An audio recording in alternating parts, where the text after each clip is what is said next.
ఇప్పుడు నువ్వు నీ ఎడల తప్పిదం చేసిన వాడినేమో తంతావా, మళ్ళీ నువ్వు చేసిన తప్పులన్నీ నా దగ్గరకు వచ్చి ప్రభా నన్ను క్షమించు అని బిక్కముఖం వేసుకొని అడిగితే నేను క్షమించాలా? నేను ఒప్పుకోను. నువ్వు తంతే నేను కూడా తంతాను. నువ్వు వదిలే, నేను వదిలేస్తా. ఈ మాట ఒక చోట కాదు, అనేక చోట్ల రాయించాడు యేసయ్య. మత్తయి సువార్త 6వ అధ్యాయములో పరలోకమందున్న మా తండ్రి అని ప్రభువు నేర్పిన ప్రార్థనలో మనుషుల అపరాధములను మీరు క్షమించిన ఎడల మీ పరలోకపు తండ్రియు మీ అపరాధములు క్షమించును అన్నాడు.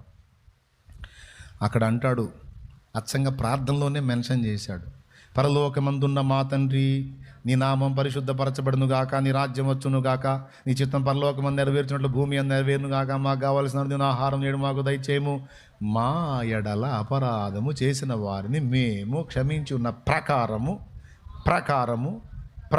అంటే అర్థమైంది తెలుసా? మేము క్షమిస్తే నువ్వు క్షమించు, లేకపోతే తను నాయన అని మన చేత చెప్పించాడు ఆయన. అంటే మనల్ని ప్రిపేర్ చేస్తున్నాడు. రేపు పరలోక ప్రార్థన చేయరా అంటాడు. రేపు పరలోక ప్రార్థన చేస్తావు నువ్వు.